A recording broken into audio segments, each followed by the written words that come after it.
حضرت علی بن ابو طالب سے روایت ہے کہ اللہ کے رسول صلی اللہ علیہ وسلم نے فرمایا، مظلوم کی آہ و پکار سے بچتے رہو، کیونکہ وہ اللہ سے صرف اپنا حق مانگتا ہے اور اللہ کسی کا حق نہیں روکتا۔ رسول اللہ صلی اللہ علیہ وسلم نے فرمایا، جو شخص استغفار کی پابندی کرے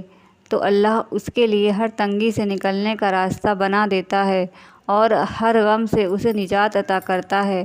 اور ایسی جگہ سے روزی دیتا ہے جہاں سے اس کو گمان بھی نہیں ہوتا۔ سیدنا ابو ہریرہ رضی اللہ عنہ سے روایت ہے کہ رسول اللہ صلی اللہ علیہ وسلم نے فرمایا، جو شخص حلال کمائی سے ایک کھجور کے برابر صدقہ کرے تو اللہ اس میں زیادتی کرتا ہے، یہاں تک کہ اس کا صدقہ پہاڑ کے برابر ہو جاتا ہے۔ رسول اللہ صلی اللہ علیہ وسلم نے فرمایا، اللہ فرماتے ہیں، میرے ذکر کے لیے وقت نکالو، میں تمہارے کام میں برکت عطا کروں گا، ورنہ دنیاوی کاموں کی کثرت تم پر اس قدر مسلط کر دوں گا کہ تمہیں فرصت ہی نہ ہوگی اور سکون سے محروم رہو گے۔ رسول اللہ صلی اللہ علیہ وسلم نے فرمایا،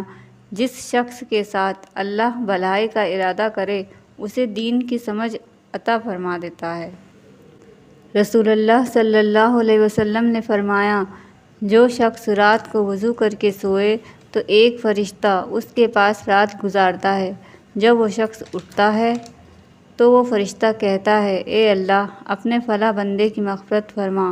کیونکہ وہ وضو کر کے سویا تھا۔ رسول اللہ صلی اللہ علیہ وسلم نے فرمایا، اگر تم اتنا گناہ کر لو کہ تمہارے گناہ آسمان تک بھی پہنچ جائیں مگر اس کے بعد تم توبہ کر لو تو اللہ سبحانہ وتعالیٰ تمہاری توبہ قبول فرما لیں گے۔ رسول اللہ صلی اللہ علیہ وسلم نے فرمایا، اذان اور اقامت کے درمیان دعائیں رد نہیں ہوتیں، لہٰذا دعا مانگا کرو۔ رسول اللہ صلی اللہ علیہ وسلم نے فرمایا، جو شخص قرآن اٹک اٹک کر پڑھ پاتا ہے اور اس کو پڑھنے میں مشقت ہوتی ہے تو اس کے لیے 2 گنا اجر ہے۔ رسول اللہ صلی اللہ علیہ وسلم نے فرمایا، اپنی اولاد اور اپنے اموال کے لیے بد دعا نہ کرو، کہیں ایسا نہ ہو کہ تم کسی ایسی گھڑی میں اللہ سے دعا کر بیٹھو جس میں دعا قبول ہو جاتی ہے۔ رسول اللہ صلی اللہ علیہ وسلم نے فرمایا، اللہ تعالیٰ فرماتے ہیں کہ اے ابن آدم، اگر تو زمین کے بھراؤ کے برابر گناہ کرے لیکن میرے ساتھ شرک نہ کرے تو میں تجھے زمین کے بھرنے کے برابر ہی بخشش عطا کروں گا۔ رسول اللہ صلی اللہ علیہ وسلم نے فرمایا، جس نے قرآن مجید کا ایک حرف پڑھا اسے اس کے بدلے 1 نیکی ملے گی اور وہ 1 نیکی 10 گنا بڑھا دی جائے گی۔ رسول اللہ صلی اللہ علیہ وسلم نے فرمایا، تم کسی کی کمزوریوں کی تلاش میں نہ رہو اور جاسوسوں کی طرح کسی کے عیب معلوم کرنے کی کوشش بھی نہ کرو۔ رسول اللہ صلی اللہ علیہ وسلم نے فرمایا، جب ایک جوان انسان توبہ کرتا ہے تو مشرق سے مغرب تک کے قبرستانوں سے 40 دن تک عذاب ہٹا لیا جاتا ہے۔ صلی اللہ علیہ وسلم نے فرمایا، اللہ اس کے چہرے کو روشن کرے جو حدیث سن کر آگے پہنچائے۔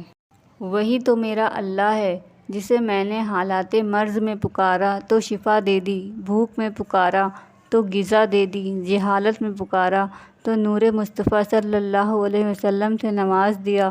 پیاس میں پکارا تو پانی پلا دیا، ذلت میں پکارا تو عزت دے دی،